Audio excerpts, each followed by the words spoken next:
Welcome. You are backstage with Last Call. Just finishing up my breakfast. I will be doing some work on my phone, but you get to see me backstage.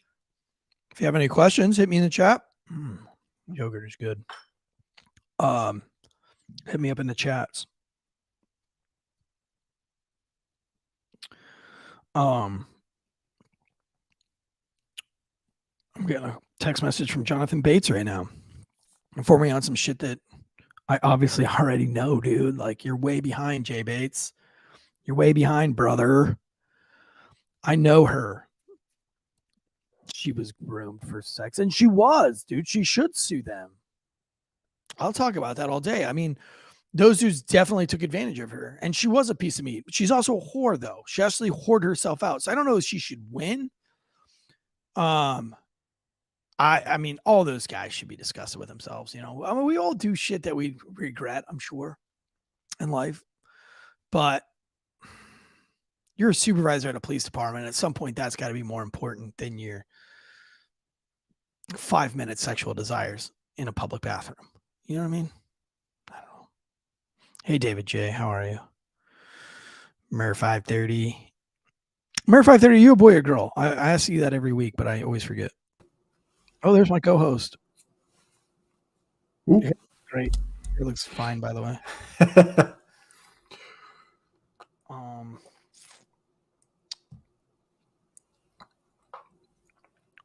Y'all got a awesome message in Facebook? What the fuck? Oh, Lord. It's one of those days where you go all in on one company and then the other company starts falling behind. So then you double time on that company and then your other company start falling behind. It's like I need to get rid of like 3 things and just podcast. Diversify income. Yeah, I don't like diversifying my income. I used to not like all my life. People have talked about it and that and doing that. And I was like, I don't believe in that bullshit either. Yeah. It kind of makes sense after a while. Like, cause then you can get like diversified and passive income. That's the key. It's got to be passive to where you don't have to do shit for it. You just set it up and it goes. Yeah, I don't believe in that. That's like winning at a multi-level marketing company, though. You know what I'm saying? Like the chances of you actually living your life off passive income, so slim to none. But in a counter question, could you like if you put yourself at the head of Microsoft right now, could you run that company? No. Like how? So like I would think that like you or I or maybe we're more idea people than like running the big picture people kind of deal. So we could come up with ideas and have people run with those ideas and then get passive income from that. How do I check my messages on Facebook? Do you have the Messenger? Oh, I get that stupid bullshit business suite. So on your Messenger, you can change it to the other profile. All right, let's see if I can do that. No. So where? So are you in the Messenger chat thing? Yeah. So in the upper left-hand corner, you've got that like. Oh, I see it. You're right. I see. Yep. And then you click on your name, and then it'll show you all of the different profiles or pages or things that you've got. Shit, I've got a bunch. Too many. Hold on. And then you can click on that and it'll let you flip back and forth between the different chats.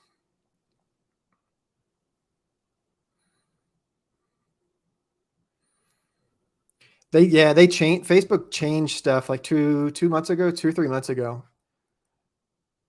And they took a bunch of like the pages that I had and turned them into like profiles.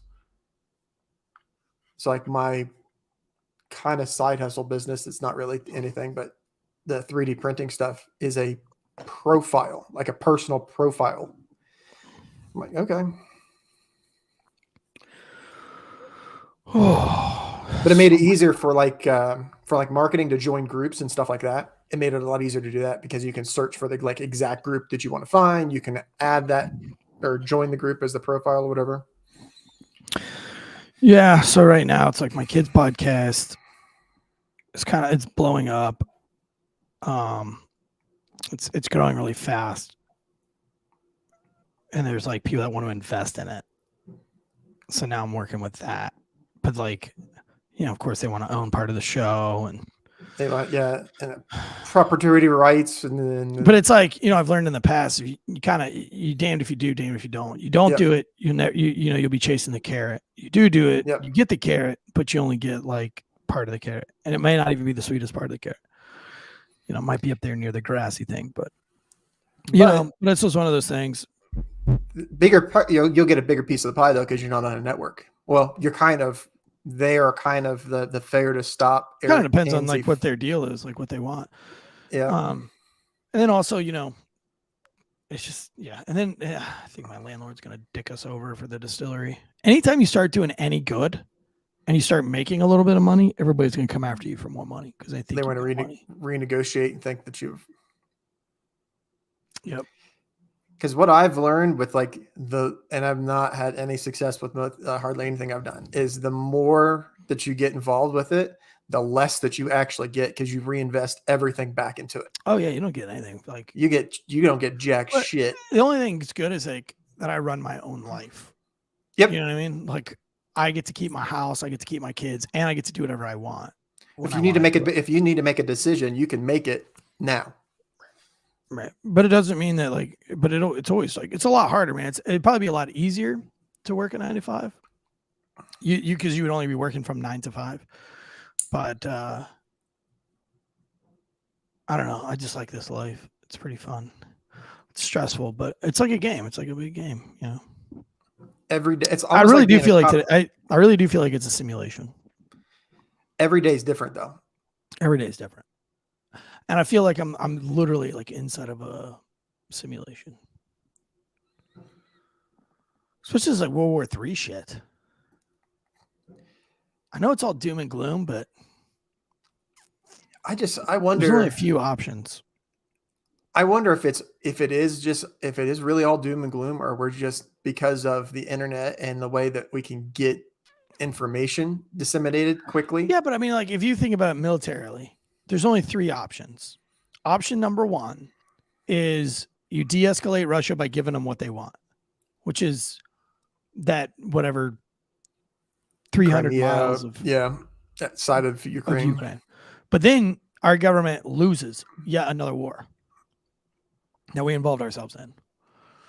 You don't do that. So that's option number 1. And this kind of all settles the fuck down. You don't do that. Russia wipes Ukraine clean of the map, and we still lose, which doesn't look good for us again. Or 3, Putin drops a bomb on Ukraine and just levels Ukraine out, and then we don't retaliate because we can't, unless we just want to have nuclear war, in which case we still lose that war. Like there's really no win here. Do you think that we've developed something crazier than a nuke? Wait, 4. Option 4 that I can determine is we make this a 20-year war where we just constantly fund Ukraine for the next 20 years. Billions of dollars every 6 months. And we just keep this thing going like Afghanistan was going. When have we not been funding a conflict? Never. Like from as long as I can remember, and before my time, like the closest war or conflict of like major thing in my time would be Vietnam before we were alive. Before that's World War II. So you got Vietnam up through the 60s. Then you've got like the Cold War, where you're not firing stuff, but we're actively building stuff up. We're doing intel stuff. Like we're at war. Then you've got the mid 90s maybe. All right. But we were in Mogadishu and we were in all these other places then too. Yeah. I don't know, man. It's gonna be a weird couple of months, man. Do you think we have something crazier than a nuke though? Yeah, I mean, America has a really hard time keeping its mouth shut.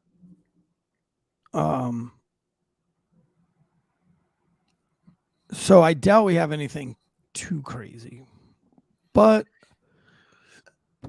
I'll have to look. I'm kind of curious. That's what I'm going to look into this afternoon is back in like the 40s and stuff. Were there rumors, were there like rumblings of the Manhattan Project?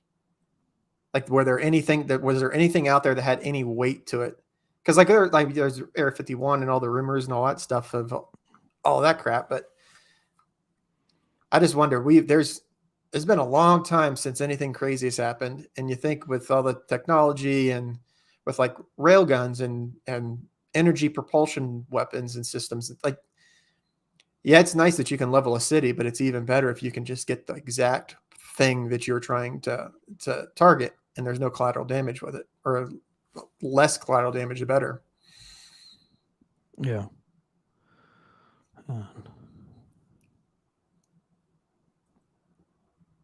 Yeah. I'm just looking at some more news stories. This fucking dude just killed himself after killing 30 cops. Killed himself in prison.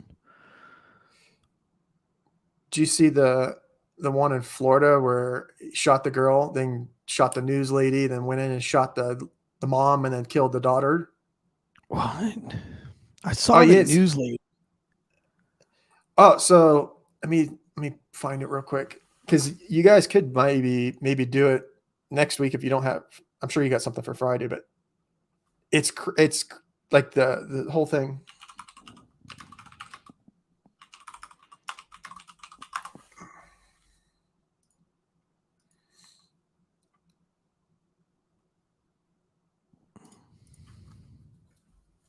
All right. So he's a suspect of shooting a woman. Police go to the scene, process the scene. The news shows up. Police pretty much clear the scene. News is doing their thing. He's out and about, shoots and kills one of the journalists and shoots the cameraman. Fired shots at the reporter and the cameraman who were near the vehicle. The reporter died from his injuries. The photojournalist is still critically injured. Then he went into a house nearby, just a random house, walked in, shot a woman and her 9-year-old daughter, and then fled. And the 9-year-old daughter's dead, and the mom's in critical condition. Jesus. Fucked up. I think Donut had the arrest video. Dude's a fucking little bitch. Like, of course. I don't talk shit too much, but after you just, I'll talk shit about that dude. And then he did they're killing me, they're killing me. While he still had a loaded pistol that possibly was used to just murder several people, including a 9-year-old girl. Because he knows that's the go-to. They're killing me, they're killing me.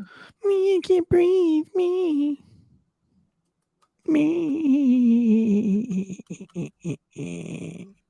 Yeah, that one, that's crazy.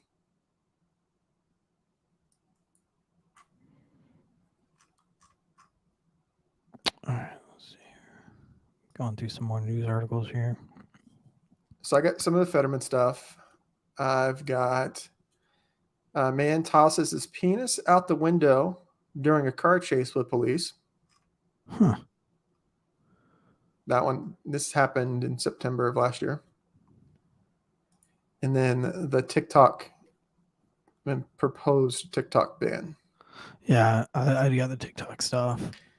And then Cocaine and then of course Bear. We have the public comments by the FBI that Corona was a lab leak. Oh yeah, there's that little thing. And Cocaine Bear is number 2 in the box office right now. What's that? Cocaine Bear is number 2 in the box office this weekend. Hell yeah, it is. Oh. Hold on 1 second.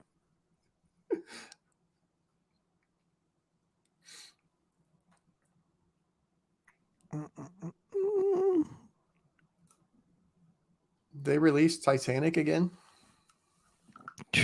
Yay. I mean, they've made $700,000 this weekend on it.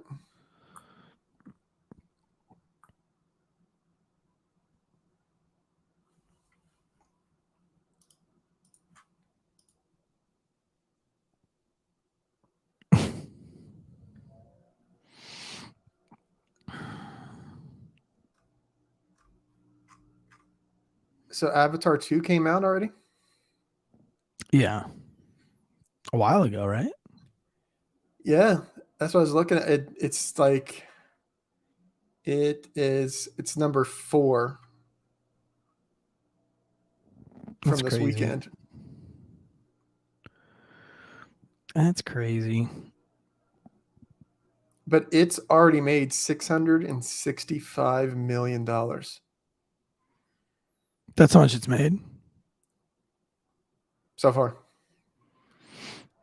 Now, compare that with Titanic, 25 years ago, has made, in the last 25 years, has made 673 million.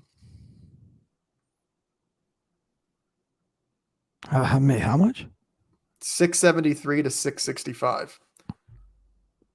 673 in 25 years and 665 in 11 weeks. Jeez. It's that Man, I weird didn't stuff realize that I went so early for the behind the scenes shit. I'm still got like 30 minutes. Will Craze's wiener tosser. Who's coming to the meetup, dude? There's a bunch of people coming to the meetup.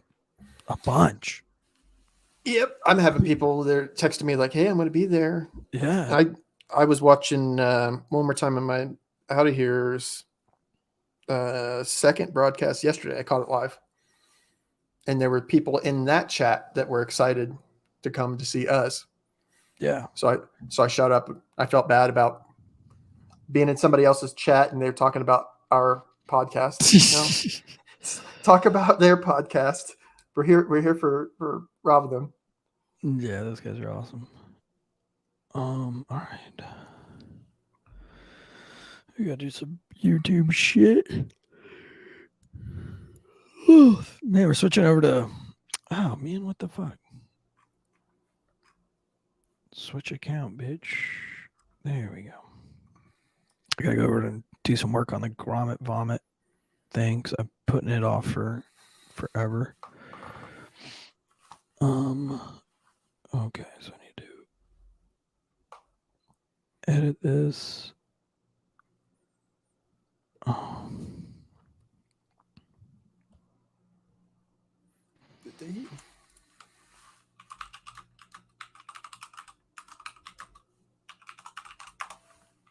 right. Boom, boom. So we're going to try for Thursday. SpaceX was going to launch a crewed mission this weekend, but they scrubbed it like 20 minutes before launch. I think weather. No.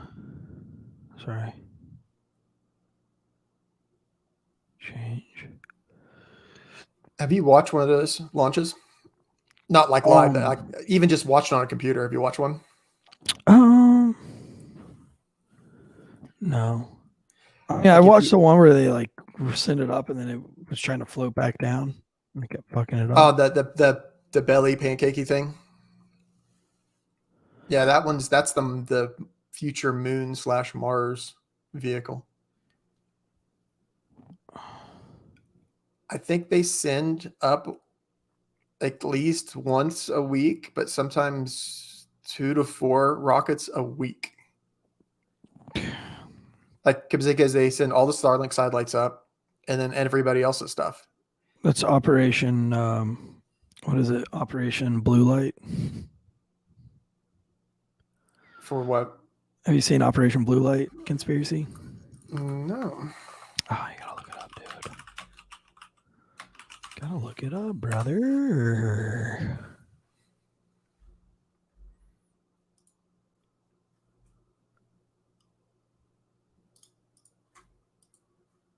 brother.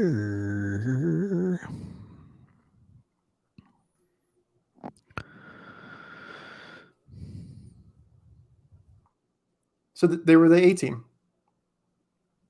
What? The Operation Blue Light people.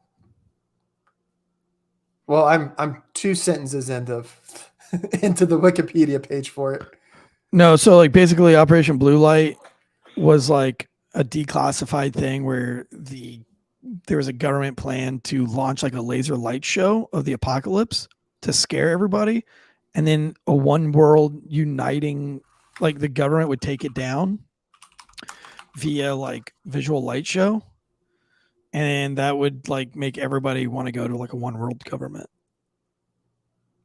because of all the chaos and anarchy that ensued. And so like there's a big conspiracy that like all these satellites and everything are being launched up for Operation Blue Light, and they're putting up blue LED streetlights all over the world right now. Like already, like all the lights in Miami have been changed to blue lights, and they actually put a blue lamp in my neighborhood, which is very creepy because I live in the middle of nowhere.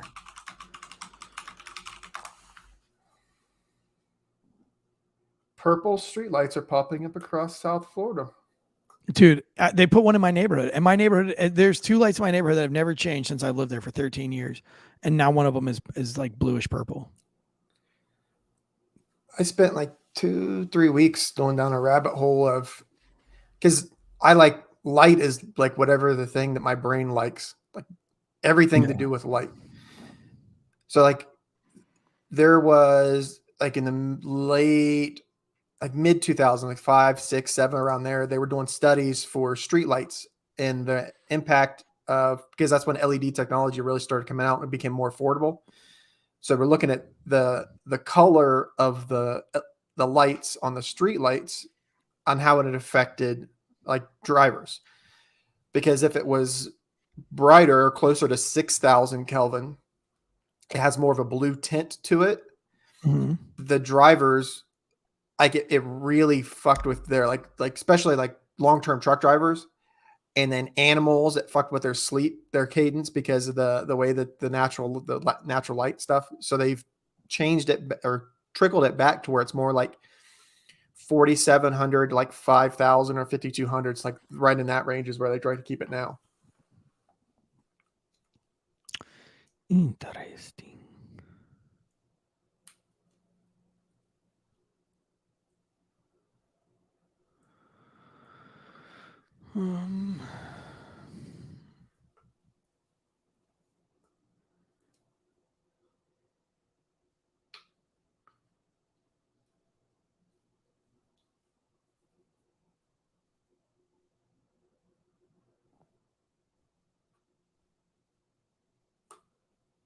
God, Fetterman is an ugly fucking dude. Well, he's like 8'30", isn't he?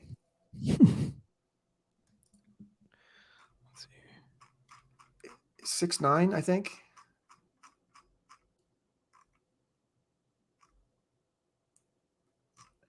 I think it said something about that on here.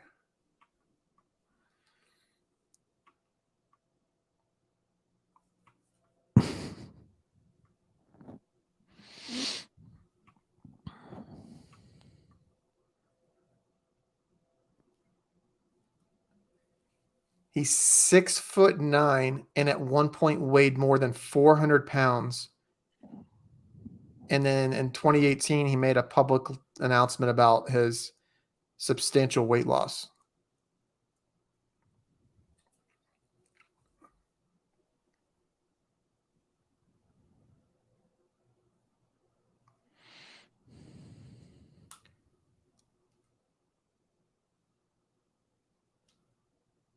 So according to this article, the purple and blue lights are a manufacturing defect.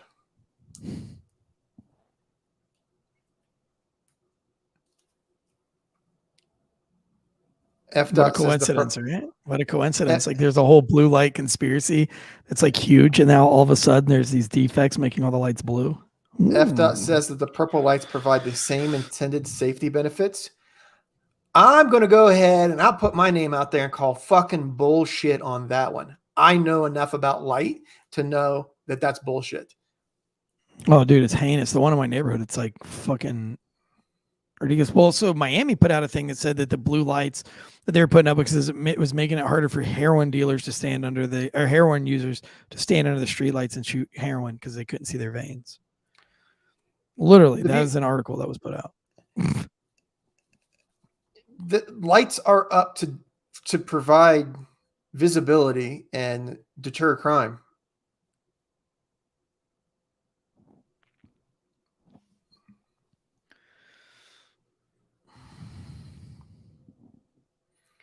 Florida Department of Transportation is working with the manufacturers on warranty and replacement of the lights that are experiencing the color change.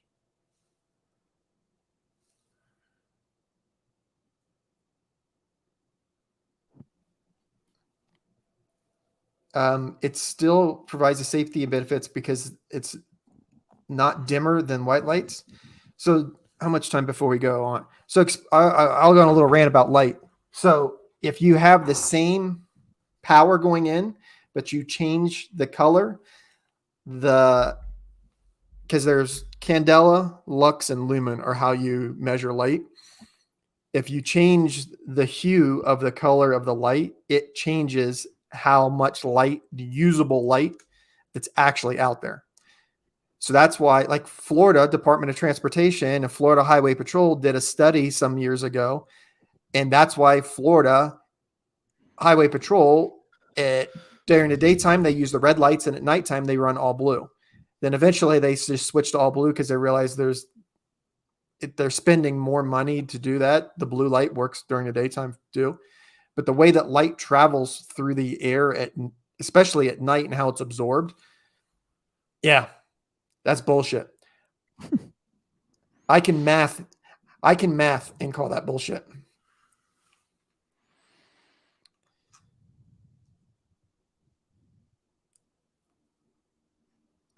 Most importantly, these street lights are safe and will not impact visibility. I have a lux meter that I'm going to have to dig out. And for science, I'm going to have to go to Florida. I'm going to have to go to Miami and take my lux meter out to these street lights and go to a white street light and go, look, this one's brighter. To report a purple light near you for replacement. What do you mean to report a purple light? How about you're putting them up and you turn them on when you test them? If it shows purple, turn it off.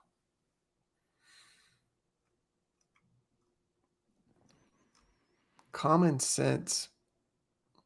As I have purple light behind me. Right. I have a blue one by me. I can make it blue. You want blue? Here we go. Oh, no, wait. The wrong one. Wrong one. There we go. That one's white now.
Tactical asks, how's your arm?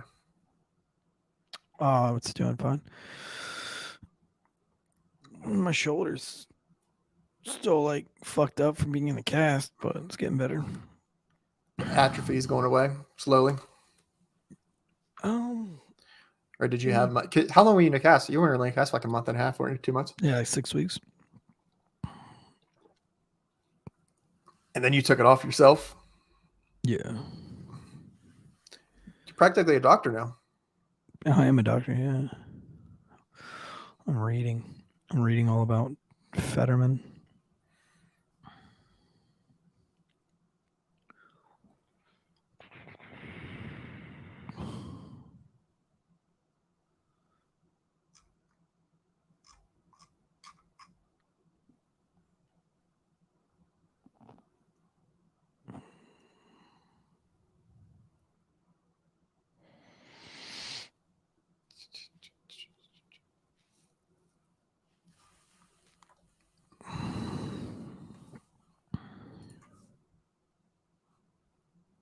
He's my state senator. Is he? Is he? Do you have a state senator right now? He hasn't What? been. No one's heard from him. Tactical said that he's Fetterman's his state senator. Oh, that's Tactical's state senator. Yeah. Mm-hmm. Did Tactical vote for him?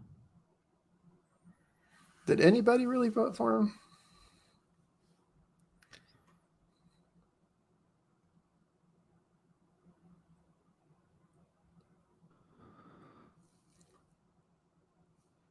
I'd seen somewhere, and I said, he said no, no one did.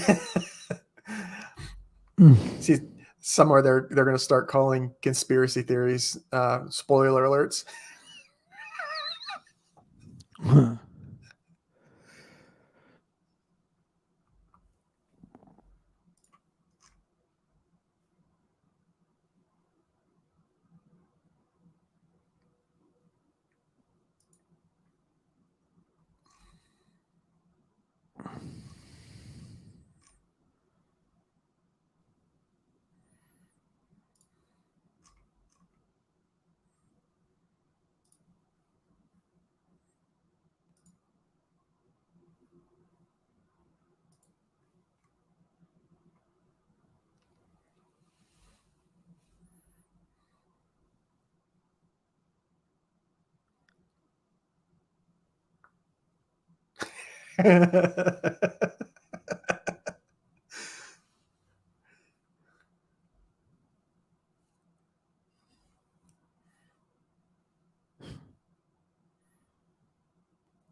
I forgot to hit the like button.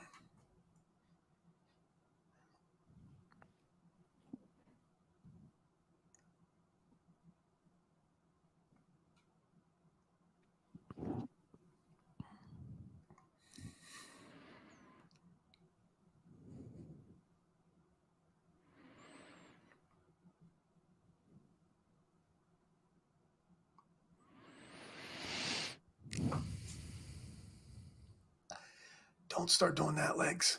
Not now. Give me an hour. You go take a walk? No, they'll do this because we're getting weather. Well, no, we're not. The mountains are getting like 3 feet of snow. But because of the way that the earth works, that it doesn't push off. So people still with pressures. Oh. So, but it's close enough that I feel it. And it's the pressure differences are what really set off. Yeah, lumber, the pressure differences of what set off. So for what it does for my legs is the right leg, my foot likes to do like, do you watch Stranger Things? No. There's a part in Stranger Things, the newest episode, where the girl, the bad guy puts them up in the air and that breaks their arms and legs and does all weird body contortions and stuff like that. And my leg basically tries to Stranger Things itself. It tries to turn itself inside out, and then now the left leg has started doing it too.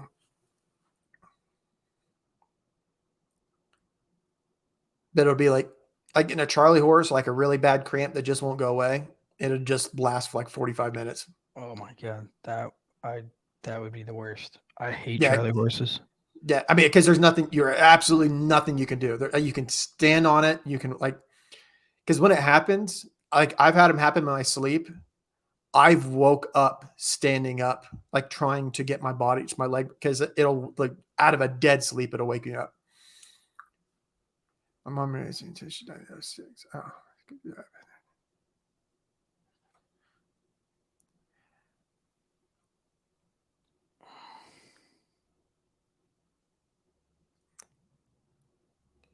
Yeah, nothing. With the nerve condition that I have, Lumber, it's one of those things where I'm not terminal, but there's really nothing you can do. It's pretty much just symptoms treatment. So when you stretch your legs, you get that random pain. Yeah, I get cramps and stuff when, depending on the severity of the flare up. So this one's, it's not the worst, but it's not a low grade flare. This is a pretty good one. So when it gets to the cramping, it's usually pretty rough for a couple days. Back in high school, I graduated when I was in the army. Yeah. Right, before we get started, I gotta call my wife really fast. Oh, okay. Oh yeah, shit. We got a few more minutes.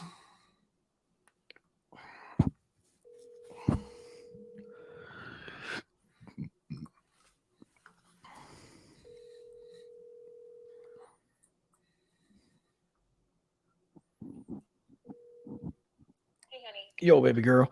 What time are y'all going grocery shopping? I am nowhere near that because they're all just having fussy days. So I'm feeding them lunch right now, and that's as far as I've got.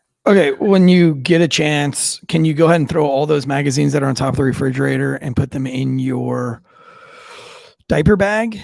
And then when you do go out, if you can drop them off at my studio, Nick's coming by at some point today to pick them up. Who is? Nick, the photographer. So is that like super? Like, what if I don't leave the house until you come home for lunch? Like, I probably won't come home for lunch because I get off of here at 1, and then I have a meeting at 1 at the distillery, and then I have to be on a podcast at 2. Oh, gotcha. I just thought because you said I'm gonna. I know, dude. I desperately want a hamburger, but I'm just gonna have to skip. We'll try. Okay. I'm just trying to like get them. You know, it's gonna be a super hard night if I can't get Sunday to rest a little bit. You know. Or maybe just chill, fall asleep because you'll be so tired. Maybe. All right. I love you. I love you more. Bye.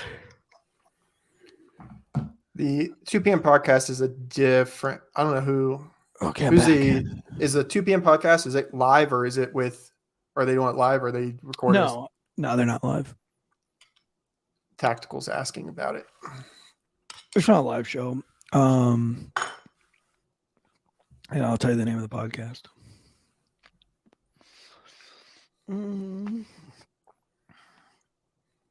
That's too sweet.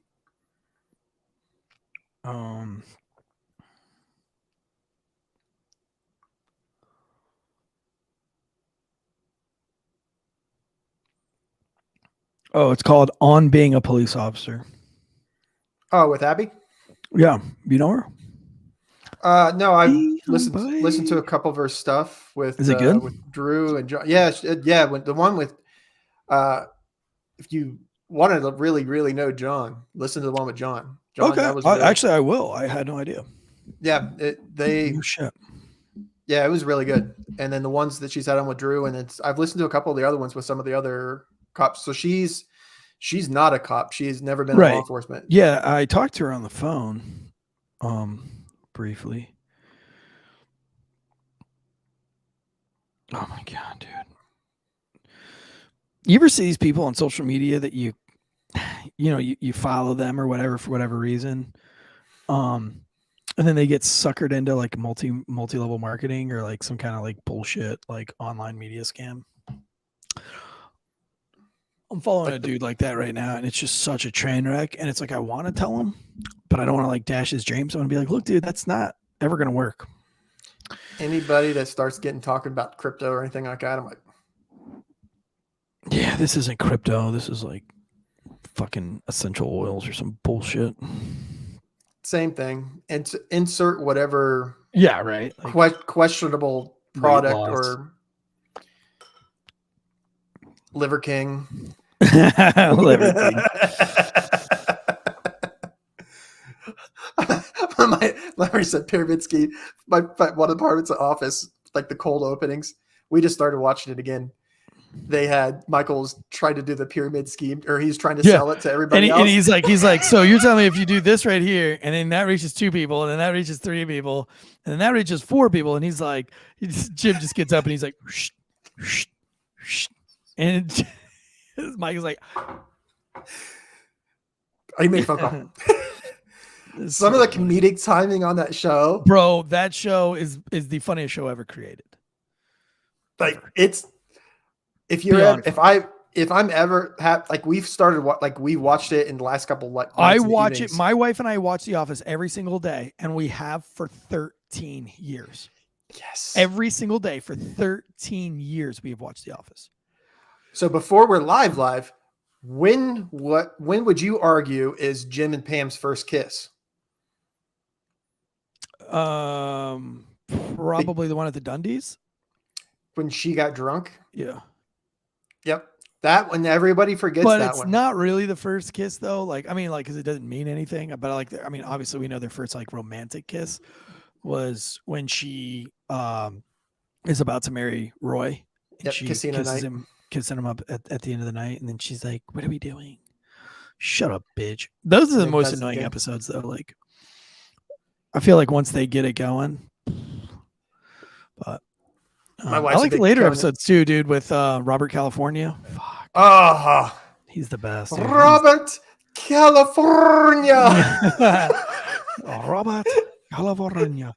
And then when he leaves, he's like, "You don't even know my fucking name. I'm the Lizard King." he's like, I will fucking destroy you, bitch. You don't even know who the fuck I am.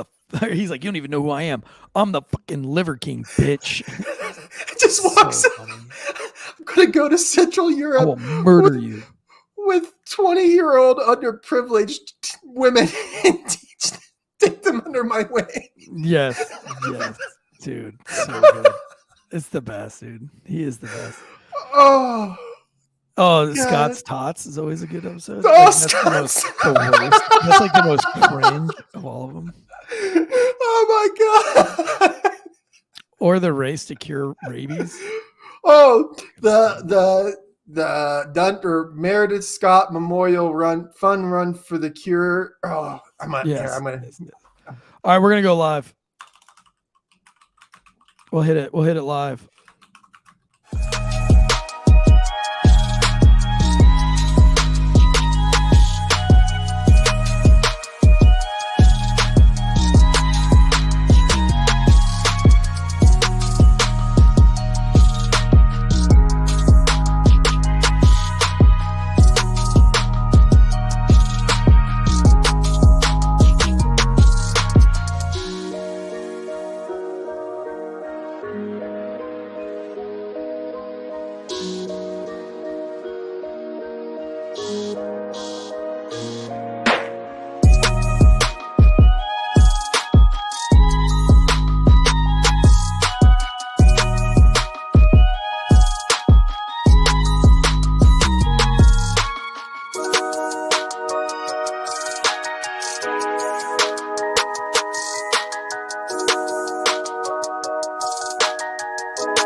The growing calls across the nation to defund the police. To end policing as we know it. Off the charts violence in New York City. 11 people shot in just 8 hours on Sunday. This is about the police officers who every single day put on that uniform and they run towards danger when we run away from it.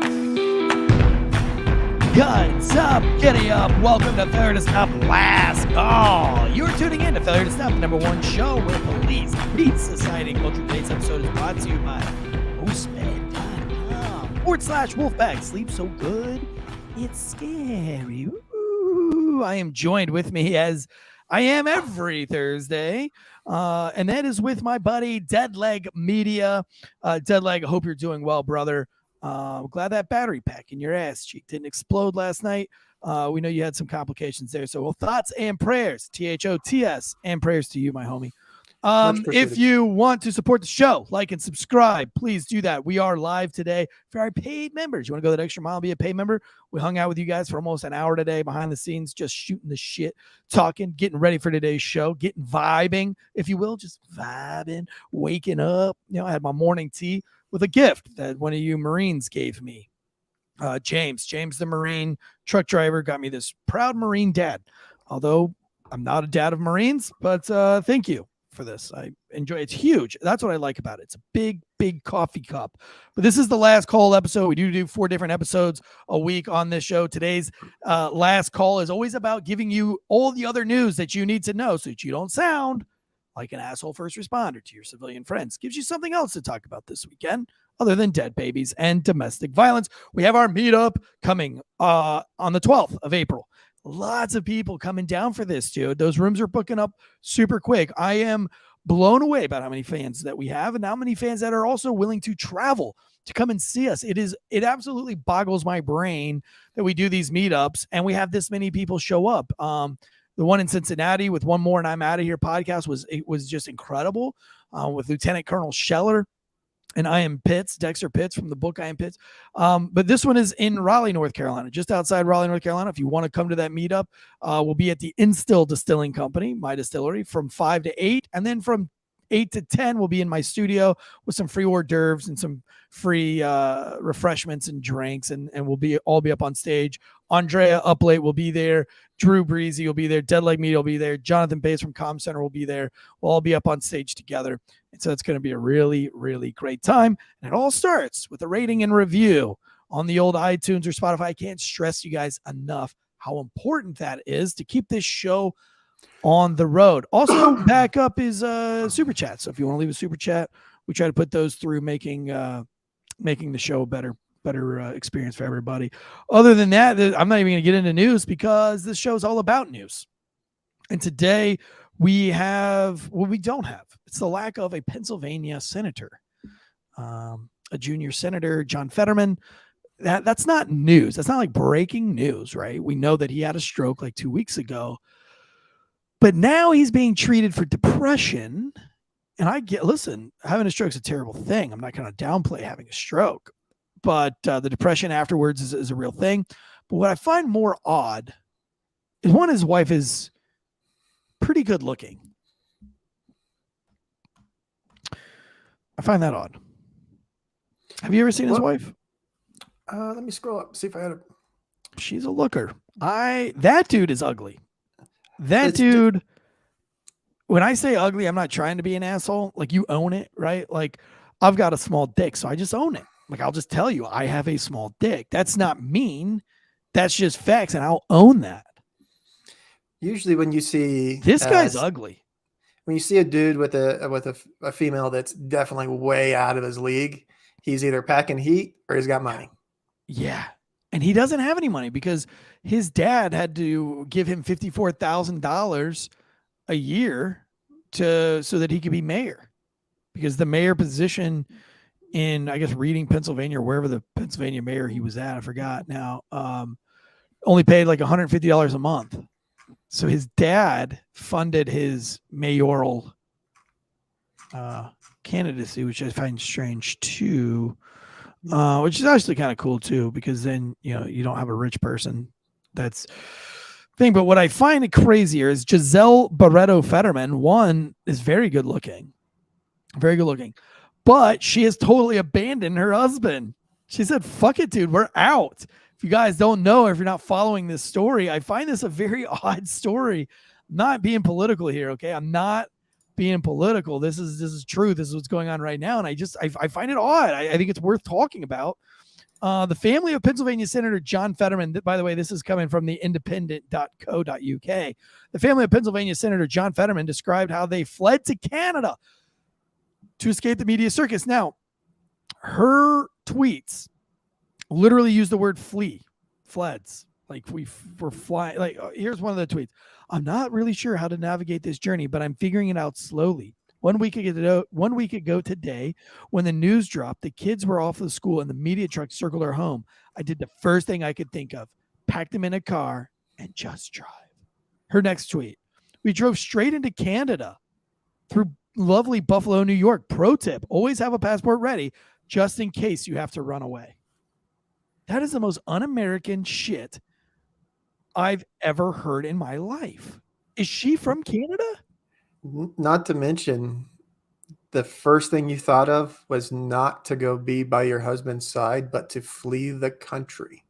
Not go to another. Maybe, okay, I can get. I'll buy the media and being overwhelmed and like I'll get that. And I've dealt with it. My friend shot a black guy right after the Ferguson incident, and I literally had to stay at his house for 5 days. I got paid by the police department to stay there for 5 days and help protect him against the media and against the people. We had cops sitting outside his house. I get it. Like, it's weird. Don't think that it ever got to the point, and he was healthy, that his wife was like, I'm taking the kids.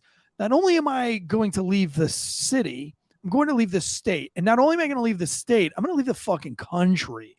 So long. That's what I was going to say. Instead of it, like, maybe take the kids and take them to the parents, take them to aunt and uncle, take them to someplace else that's not in that state, that maybe is out of the media, like, circus or whatever. But they went zip lining at Niagara Falls. Right. Like, you can counteract it with, okay, we want to keep the kids in the good spirits and that. I'm like, well, you still, there's not a Chuck E. Cheese in Pennsylvania. Right. Like, ziplining is pretty stressful too. Couldn't go putt-putt golf in Pennsylvania. Yeah. Right. Like, let's tone it down a little bit from ziplining. Is she Canadian though? Can you do some research for me? If she's Canadian, she has family in Canada, that gives her somewhat of a pass. Still don't buy leaving your husband though. Your husband just had a stroke and is now checked into a hospital that they say that he could be hospitalized for more than a month to treat his depression. She is from Rio de Janeiro, Brazil. Oh, right down the road from Canada. Yeah. Oh, she's Brazilian. Makes sense. Yeah. Wonder if that's one of those mail order type deals. He is not a good looking man. He's always looked. I mean, maybe you play the long game, right? I mean, maybe he's maybe he's got a hog, dude. Maybe he's got a 9-incher curve to the left and hits all the right things. I don't know, but I mean, that dude, that guy, you know who he makes look? He makes Billy Bob Thornton look good. Yeah. Yeah. He makes Billy Bob Thornton look handsome. That's how ugly this guy is. This guy, what is it? Rourke? What is the guy's name? Is it the actor in Expendables? I can see his face. Anyway, that he makes that guy look good, and that dude, actually, that guy used to look good back in the 80s. But yeah, Mickey Rourke Yep. used to be a looker back in the 80s, but now, God bless, that is an ugly character. He still looks beautiful if he was standing next to John Fetterman. I hate to say it, I'm not trying to be mean here. I mean, I know I'm being mean, but look, I'll be mean on myself. I'll be mean. I like to call things how they are. John Fetterman is an ugly dude. There's no arguing. We were talking about The Office earlier. Remember when they were trying to figure out if what's her name was hot or not, and they were.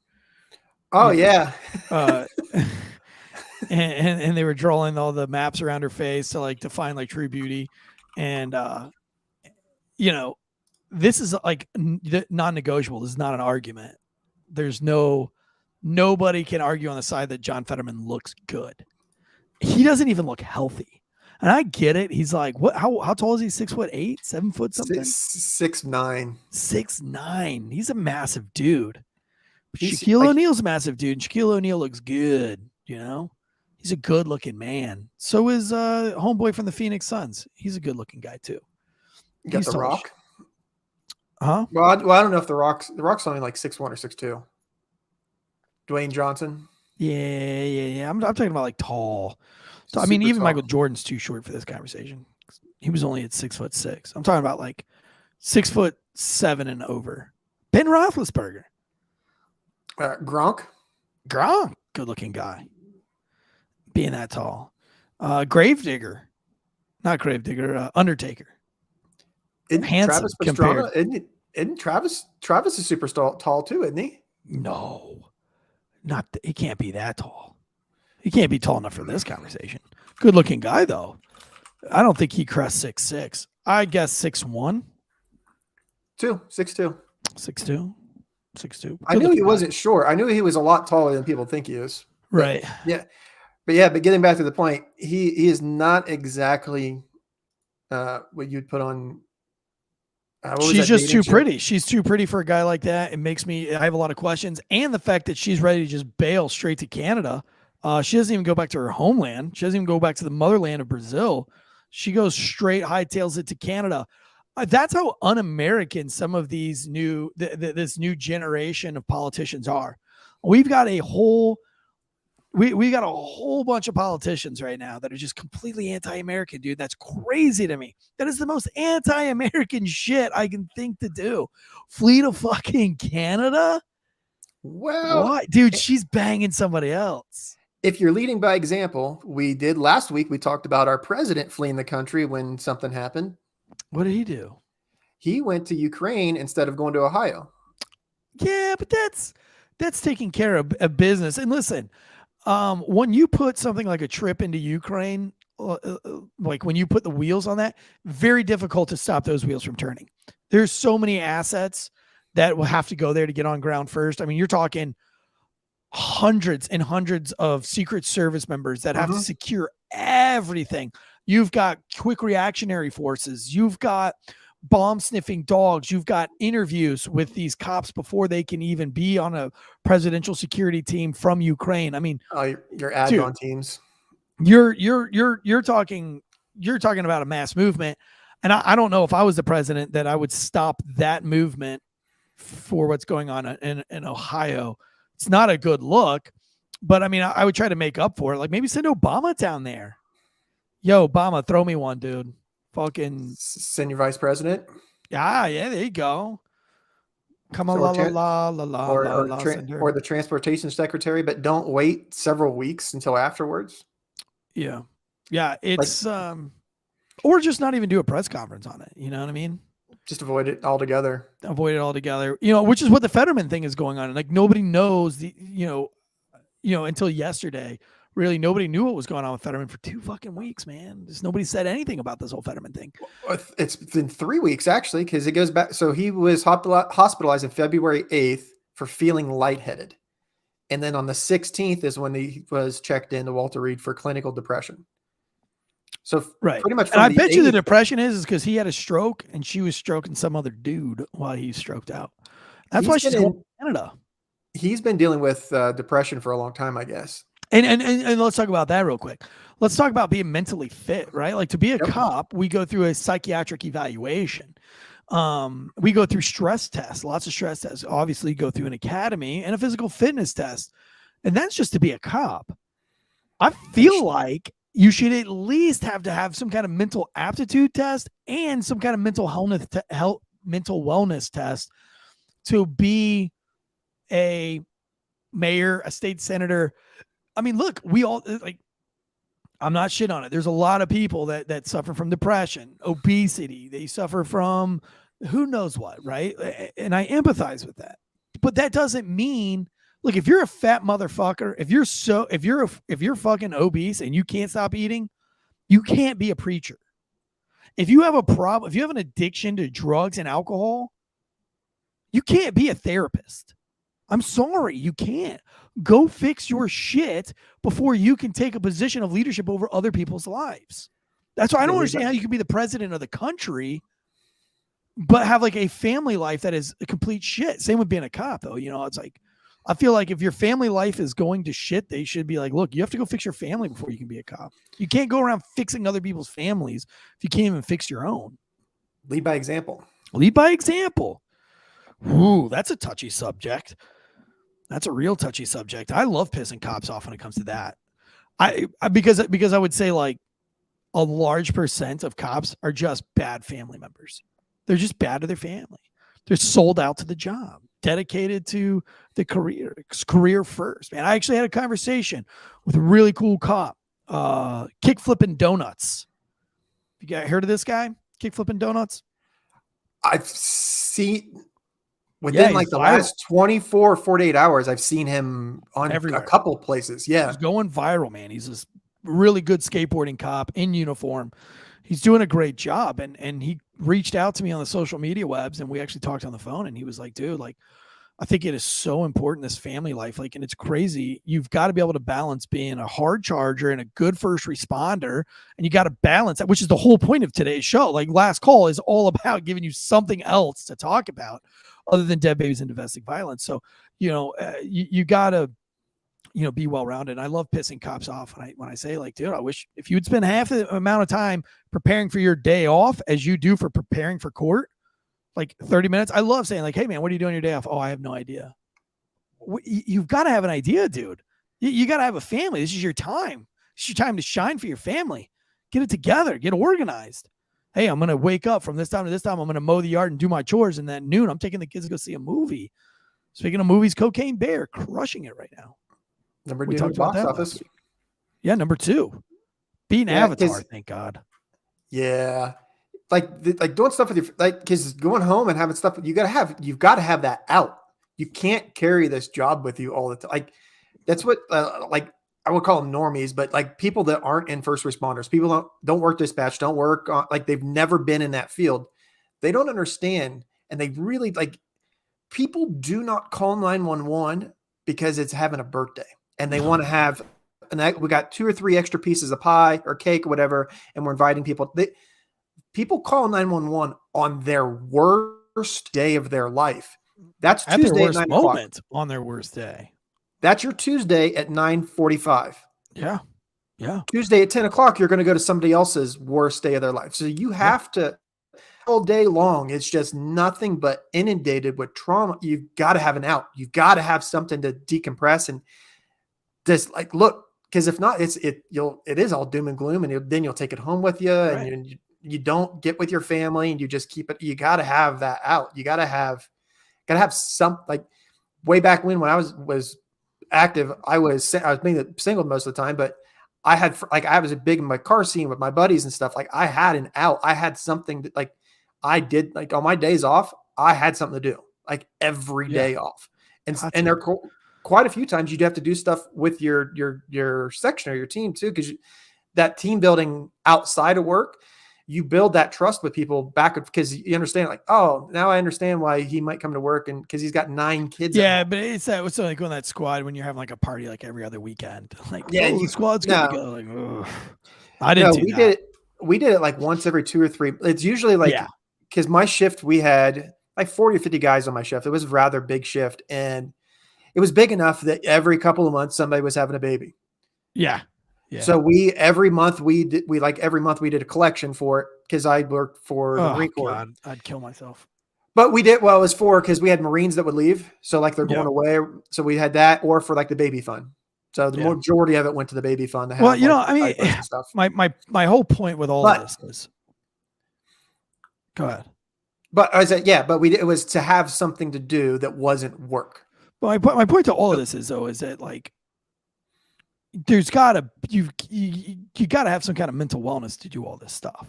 Yep. You got to.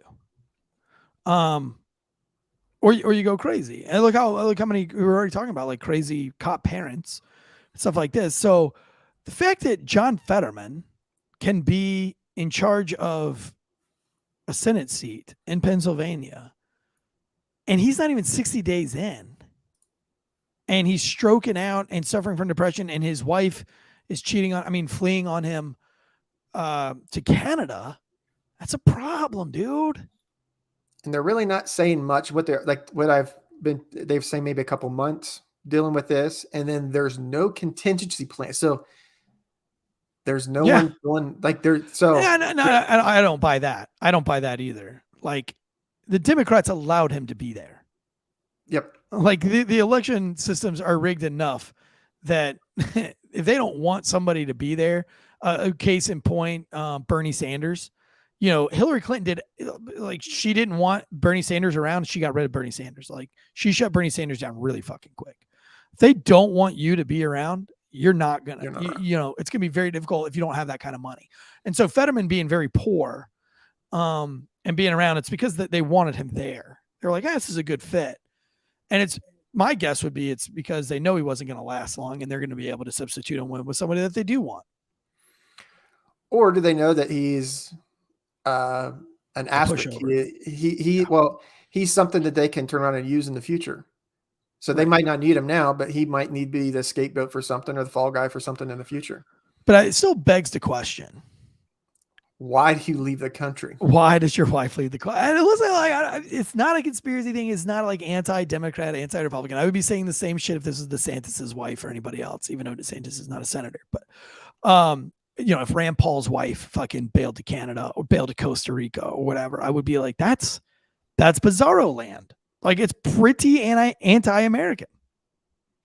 Like, I mean, if you're going to leave the country, at least go to like Seattle. Or maybe she's from Brazil, so you can claim that you're going back to be with family and get support during this time. But right. Ziplining at Niagara Falls in February. I love the tweet though. The tweet says it all. Like, don't, you know, it's always really important to have your pro tip. Always have passports ready just in case you have to run away. Really? That's what we're promoting as leaders in your community, leaders in Pennsylvania, that when the going gets tough, we fucking haul ass on our husband. We bail on our husband. Shame on you. Shame on you, bitch. Fuck you, man. Like, you're a terrible person. You're a terrible person. You look great, Giselle. You look great, but you're a terrible person. You're a terrible wife. You're a terrible parent. What you're teaching your kids is terrible. You should be ashamed of yourself. You should be ashamed of yourself. I know she doesn't listen to the show. That's okay. But she might on her way back, her drive back from Niagara Falls. I'm gonna guess it's a couple hours. So yeah, I don't even know how far Canada is from Pennsylvania, but I mean, if I'm fleeing, I'd flee to the Finger Lakes. If you're gonna go to New York, just go to the Finger Lakes. You'll be left alone out there. Go to the Adirondacks. Nobody's gonna bother you there. Or go someplace warm. Nah, dude, she had a hookup, brother. She had her little grinder, a little Tinder. Grinder or Tinder? I don't date app. One of those is a gay one, I think. She went up to get some maple syrup. Right now, there's in health news, there's right now you can go in there and tell your story of your abortion after Roe v. Wade, how your abortion went. I'm tempted to go on there and just make something up. Be like, I had the most beautiful abortion after Roe v. Wade. It was nice and private. It was in my home. My child just reached its 5th birthday. And, you know, it was just so nice. We did it as a family. And we walked out back, tied him to the tree. Yeah. It's really hard to abort a 5-year-old with a coat hanger. Harder than you'd think. But we did the deal. We finished it. That's nothing. That's not even funny. I feel bad for saying it, but I've been through some traumatic shit in my life. And why does the news want you to write a letter or email on your experience, on your abortion experience? What bit, like, what does it matter? Here, that's my better question. What does a private thing that happened between a family, a female and her child and her physician? Oh, they're not going to post the good ones. They're not going to post I went into my doctor and we had the discussion and, you know, of course it's going to be like all the drama. Like, because one, anybody that responds to that loves drama to begin with. That's probably why and then the person that has the abortion and also loves drama probably has the most dramatic of abortions. It probably has nothing to do with health or anything like that.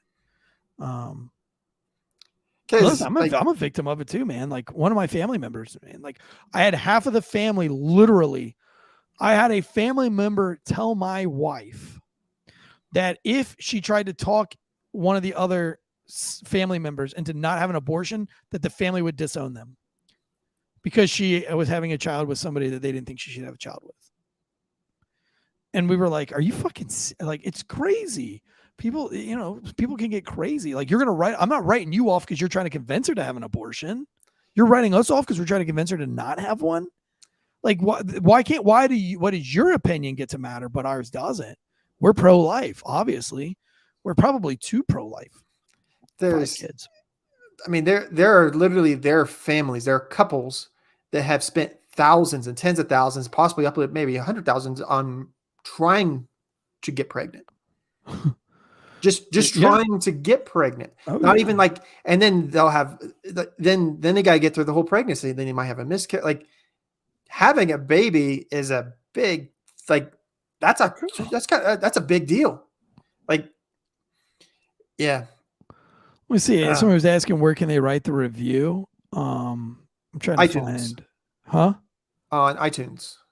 No, the review, the abortion review, the abortion reviews. Well, you can write those on iTunes too. I don't know that they'll go anywhere. Oh, here it is. It's health news. And it's NPR Health News, February 28th. Reporting on the impact of state restrictions on abortion. If you have tried to obtain an abortion since last June, we'd like to hear from you. That's gonna be hard for me not to troll. I know it's wrong. I know it's bad, and I'm gonna try to grow up and not do it because I know abortion is a serious thing. But man, it's NPR, dude. You know what they're trying to do here. I just want to write like a really beautiful review, like just and they've taken a stance before you even got to a point. How hard is it to get an abortion now? Well, I don't know. I guess that's probably the point of the article. Well, that's what. But they're never going to report on.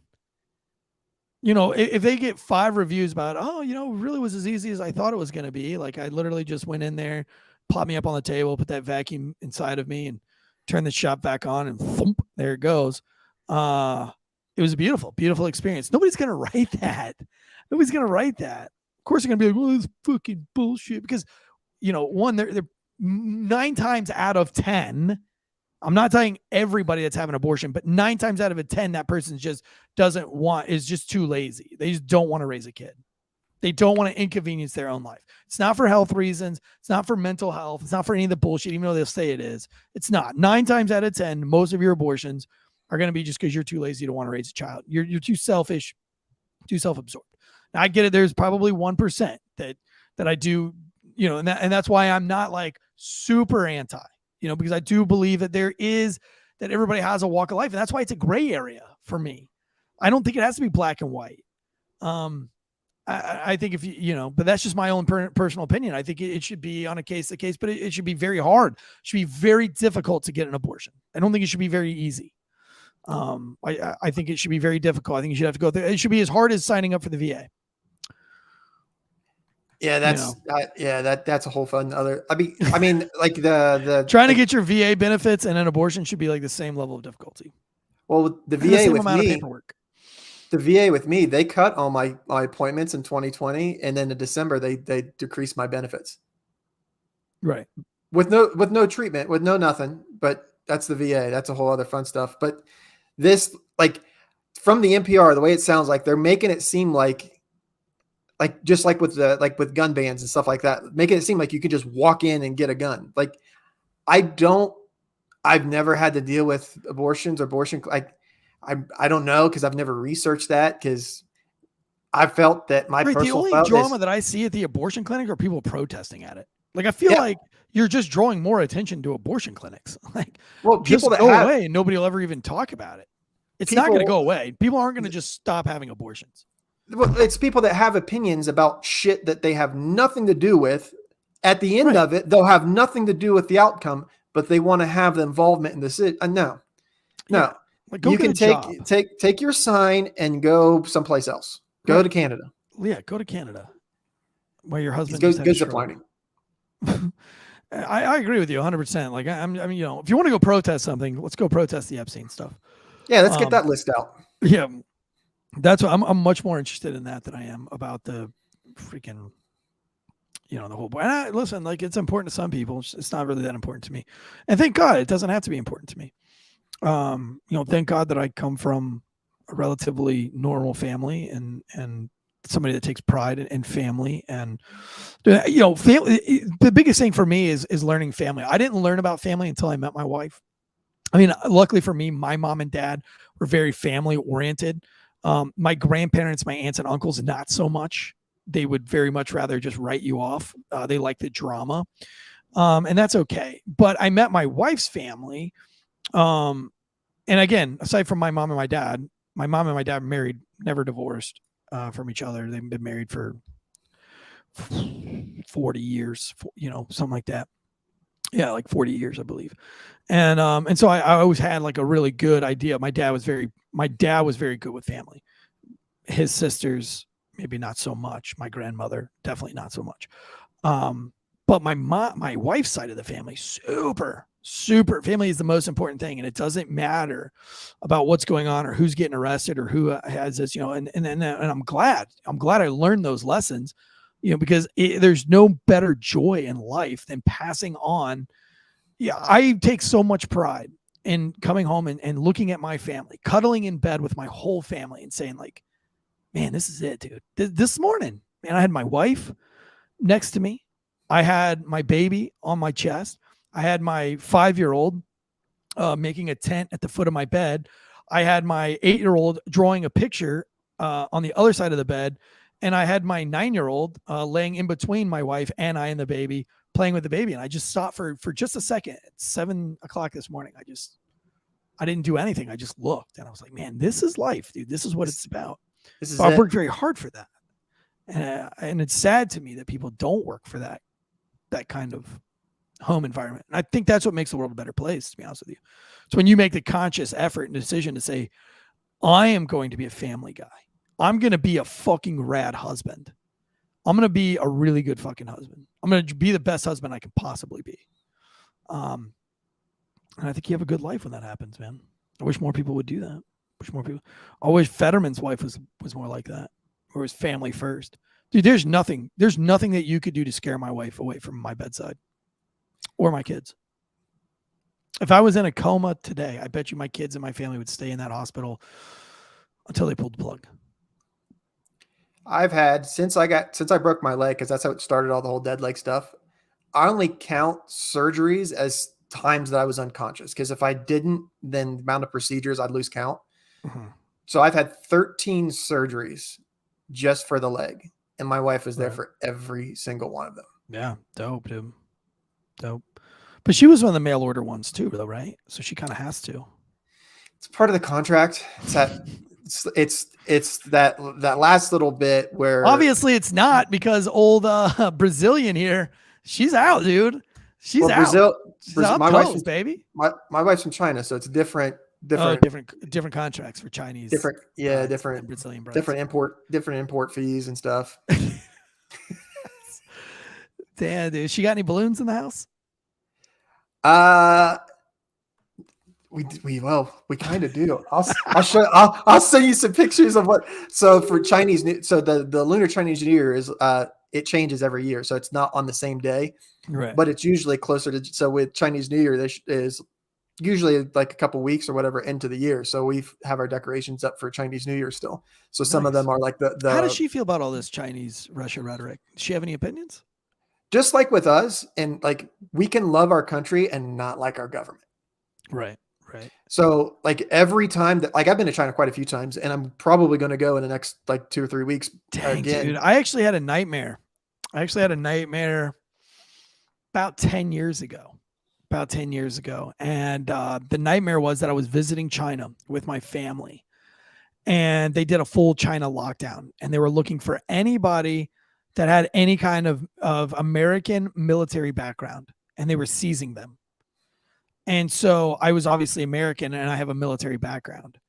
And so they were like, dude, you can't leave this hotel, because they'll see that you're American, and the first thing they're going to do is kidnap you and do their research and find out that you're a military veteran. And so like at night, you're going to have to sneak out of here. And so like my whole dream is me trying to sneak out of the hotel, and I make it out of the hotel, but then I have nowhere to go. because I'm in China and I'm white and my eyes are round. Yeah, we stick out like sore thumbs. Even in like the touristy place, we still stick out. And I wasn't with my family because we'd made the determination. I think at that time I had only had a baby, and my wife and I couldn't flee with the baby without getting caught. And they didn't really give a shit about the women and the children. It was only the military males.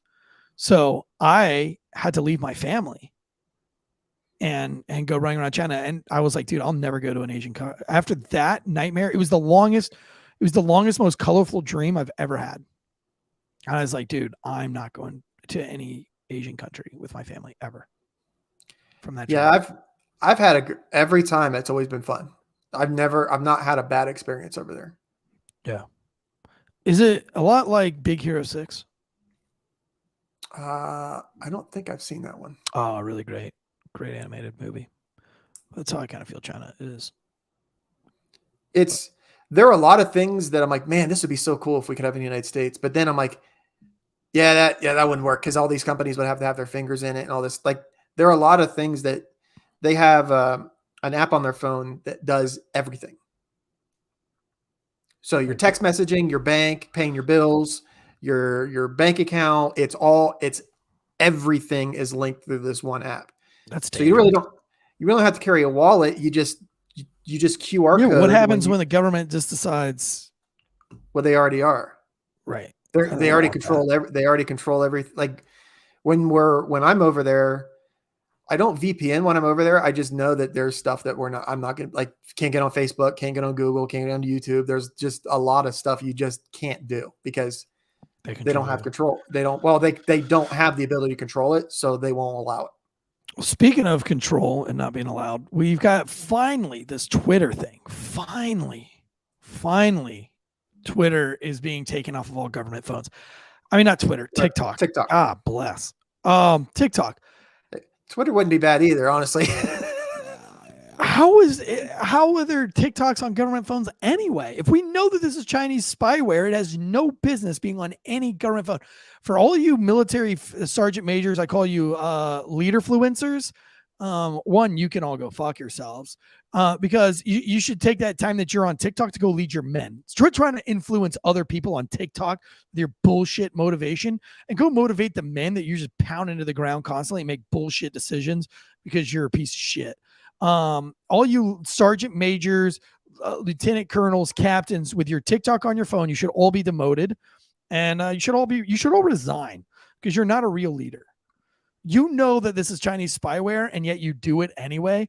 Don't ever talk about OPSEC ever. Don't ever punish a soldier for OPSEC if you have TikTok on your government phone. You clowns. Absolute clowns. Or classified documents in the backseat of your Corvette in the garage. Or your FBI credentials inside of your rental car that you also have your blow in. Blow is slang for Coke. Burger sugar. But I'm referring to Hunter Biden, who left his credentials. So it's supposed to go to so that was supposed to go to a vote yesterday, but they postponed it till this morning. And I haven't the TikTok vote. Yep. How is that even a vote? I thought Trump put it into like effect that you couldn't have TikTok on your government phone anyway. Like, didn't he try to ban it from America? He did, and then TikTok used the Berman amendments in court to block the effort from Trump to shut it down or force its sale to a majority U.S. group. TikTok is owned by Beijing-based ByteDance. So TikTok used their own laws against us to try to block it. Especially with all this Chinese spy balloon shit. Republican. If there's a hint of Chinese spy in it, it should just automatically go the fuck away. I mean, that's a lot. Like, and you say like, oh, well, I'm not doing anything wrong. But if they're collecting data from your TikTok, collecting data from balloons, they're collecting data from all sorts of stuff, geo-tracking and the whole 9 yards. The totality of it, that's a lot, dude. That's a lot of information. You got to think of how much information. We'll just use Facebook, for example. Think of how much information Facebook knows about you. Facebook knows when you take a shit. Facebook knows your family. Facebook knows who your relatives are. Facebook has profiles for people that even aren't on Facebook, but they know they exist because of connections and other things and pictures. And so think about how much information that Facebook has. And then you take that and they know at 6:30, Josh and Eric, that's their shit time. So at 6:30, I'm going to show ads all over the phone because I know that he's going to be on his phone because he's going to be in the bathroom. So that's just crazy. one. But if you think about like military wise, if you're going to use that, you know the traffic patterns for everybody that has that, because one of the things that it tracks is geolocation data with your GPS. Yeah, where you're going, what time you're going there, how fast you're traveling to get there. I mean, the amount of data that comes off of there is insane. And it's not just one like it's a group. So you take that group data set and then you can, like, let's say you want to release a biological weapon that you want to know what time, like you can maximize the time of we day. know that everybody is stuck in traffic in Baltimore or in DC at this time. And so if there's or like an accident, we cause an accident at this point, it'll back this traffic up and then we can do this. Yeah. Like it's the amount of That's scary, bro. Like That's from previous jobs, I just assume that this computer is hacked. I just assume it. I assume that my phone is already like right, which is why you should also not be sending out dick pics and all sorts of weird shit over the interwebs.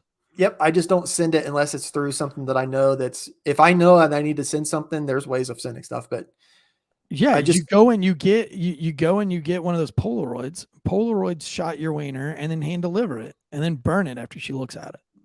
Or then you get to see her in person. So if she likes that dick pic, you're already there to reap the benefits. You could drive her to Niagara Falls and show her there. Gotta wait for her husband to have a stroke first. Just sitting in the parking lot. Hey, is this brain dead yet? Nope. All right, I'll be back in 5 minutes. All right, kids, say your last words. Mom, he's only in the hospital for depression. Yeah, we're gonna pull the plug here pretty soon. Mom, it's just depression. He's fine. I know, kids. Just say your goodbyes. We have to leave. Scene in tag. Where are we going? Okay, kids. I really didn't want to tell you now. I wanted to wait till you get in the car, but we are going ziplining. Yay! They're like, yeah, this is awesome. See you, Dad. They pull the plugs. They're not even out of the parking lot. They forgot about him. What the hell's going on here? No, like, like, last one of the cars are rotten egg. You know, like, it's like, ah! He's just sitting there like, what the fuck, man? Last one has to pull the plug. Nobody likes the giant. That sucks. Yeah, like when Dwight tries to pull the plug on Meredith when she had rabies. Exactly, Lumbershelf. Well played. I think she's just resting. We're gonna pull the plug. My gosh, dude. Well, next weekend we've got the Michael Scott, Dunder Mifflin, Scranton Meredith Palmer Memorial Celebrity Rabies Awareness Pro-Am Fun Run Race for the Cure. Yep. Yeah, that was a great episode. Next weekend. Pasta was a bad choice for the channel. For those episodes. Oh. Other than that, we got this coming. I mean, you can't really go the whole weekend without talking about the whole Ukraine thing. At this point, I mean, I've done a lot of research on the whole Ukraine debacle, and no doubt it is a debacle.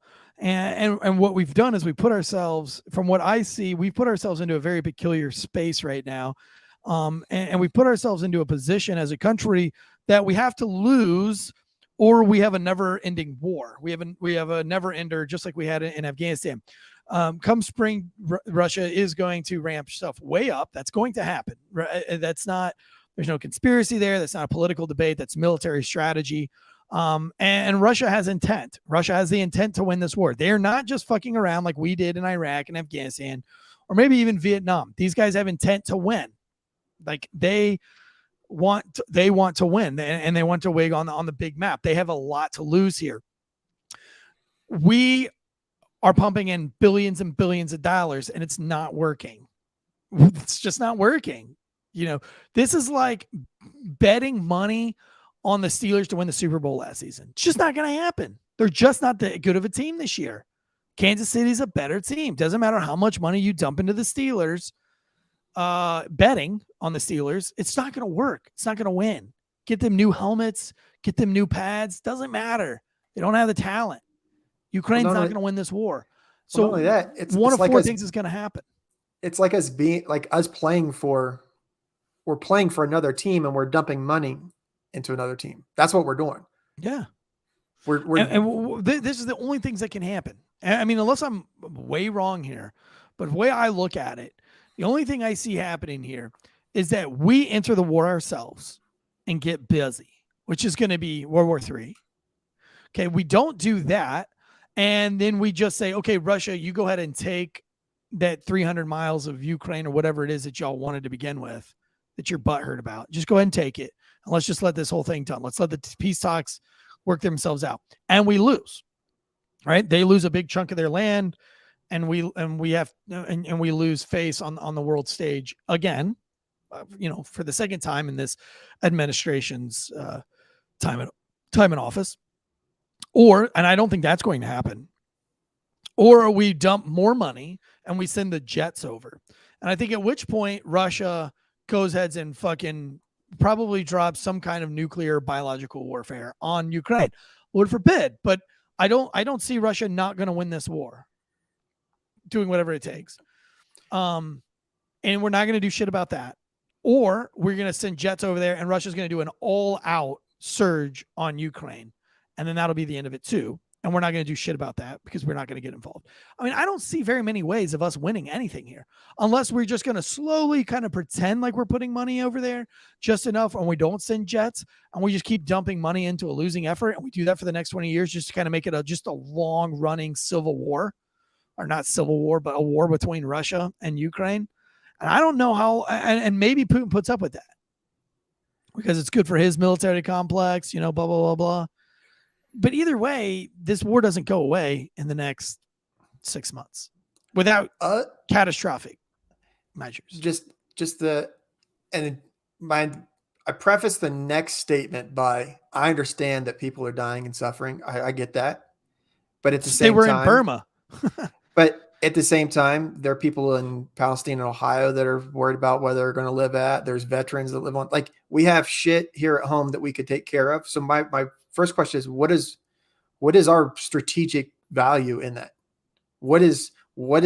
How does us staying over there, how does us being involved with, what is us doing that? What is that doing for us? What is the reciprocal part of that? Because there's nothing. We're stopping him from invading California. We're stopping him from invading what is Russia? Are they threatening the United States? Like, has nothing to do with us, other than his son was in with the Burma and all the dealings that they had when he was Burisma. Like when you start looking, like, questioning of well, yeah, we have connections over there. Well, we don't. The president's family does.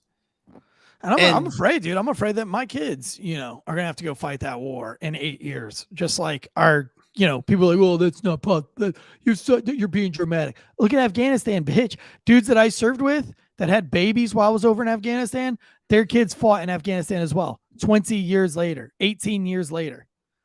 I have a friend I went to high school with. Her husband's a little bit older than her because we're almost 40. So he's a little bit older than her. So he had kids from another marriage, but a girl I went to high school with, she ended up going into the army after I was out, but she served and got out. Her husband served, did dual military. They got out. They have a kid that's graduated high school that's now serving. Yeah. I want to say is like, and maybe we open up in the Last Call chats on Last Call Instagram. Go follow us on the Last Call Instagram. But I want to know, what are your thoughts? Like, give me your one paragraph. Just you don't have to explain why you think it is that way. But what do you personally think is the ending of this? Do you think the ending is a World War III? Do you think it's a nuclear war? Do you think Ukraine just loses to Russia and then we just kind of like let that fade away from the media? I'd like to know what you really personally think the outcome is this. Because I think if you really stop and think about an outcome and you try to critically think your way through it, I think the further you dig on that, there's not really many room. There's not a lot of room for us to succeed in this and anything. You have Hillary Clinton on a public stage, not behind in a war room, not underground at not at NORAD or wherever these guys go, Area 51 to war game and plan, or in their little bunkers. No, but on a public setting, to the public media, She says that somebody needs to take him out. Somebody close to him needs to take him out. She's calling for the assassination of a president in Russia, knowing the history of other Russians. Like, I mean, you can argue that, and really you can argue that Putin is not nearly as bad as some of the other crazy dictators that have led over Russia. And she is literally on a public stage, point blank, calling for the assassination. Like, what happens then? Let's say he does get assassinated. Then what? Who goes in his place? What crazy indoctrinated thing that now knows that all the things that Putin said about the West are now solidified. The West wants it a certain way. All the propaganda, if there is propaganda, it's now going to have worked. Like whoever supersedes Putin will now know that we're the ones that called for the assassination to happen. And you don't think that that person is going to be crazier than Putin? I just want to know what you guys think of how this plays out. I'm curious. Maybe there's something I haven't thought of. I hope, because there's a lot of doom and gloom going on in my brain about this Ukraine thing. I don't see a lot of it working out for the good. What I personally think's happening, what I think will personally happen, is there will be a ginormous, the government will have to blow something completely out of proportion while we just kind of secretly let Russia take Ukraine. There'll have to be some kind of news media, COVID level, China taking Taiwan level event that we all get hyper focused on while Ukraine just kind of goes away. I think it's another pandemic. That's my Tanstradamus prediction. I think we see another pandemic happen, and then we kind of slowly let Russia just take Ukraine. And even that's not a good outcome. Well, we've got elections coming up, so they're going to have to start spending stuff in the news anyway. I'm curious to know what's going to happen. Well, guys, please go over to Instagram, follow Failure to Stop. If you want to go on the meetup, give us a message. Let us know that you're coming to the meetup. The hotel, we'll give you the hotel information. We'll give you the taxiing back and forth from the airport so that you're not wasting a whole bunch of money while we're here. We got people that are renting cars. I've got a van. We got some other ways to make sure that people are getting to and from the distillery and the meetup safely and inexpensively, because we're just so super thankful that you guys are going to come hang out with us. That means a lot to us. We've been talking to you guys for 2 years, and every time we do these meetups, which is roughly every other month, it's really cool to put faces with those of you who truly support the show.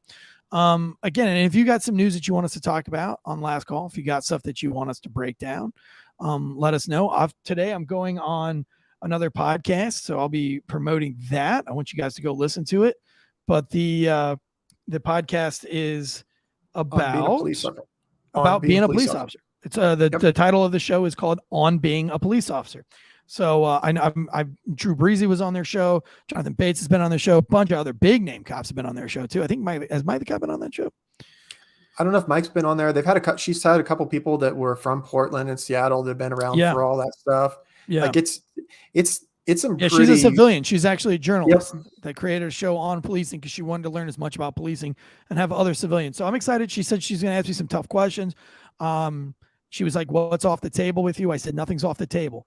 So fucking send it, dude. I'm not going to hold back. So I don't know what she's going to ask me exactly, but I'll be on her show. I don't know when she's going to release it. But I'm excited to be on her show today. For myself and Dead Leg Media, this has been Failure to Stop Last Call. Don't forget we have Comm Center tomorrow night with Drew Breezy. Thursday night, Drew Breezy, Easy Drew Breezy, and Jonathan Bates on the Comm Center. And then our Friday breakdown is going to be a hoot. We're talking about a Leroy Jenkins. Leroy Jenkins drives a armored vehicle. And so this is a very motivating police edition of Failure to Stop. It's where cops win. We've been talking a lot about cop losses and some shitty stuff, but we're going to go over some cases where the cops just absolutely win, and they win big, and that should just motivate the shit out of you. Because at the end of the day, guys, this is the only job. It's the only job on the planet where you might have the chance to take a 6,000 pound bearcat. How much do you think a bearcat weighs?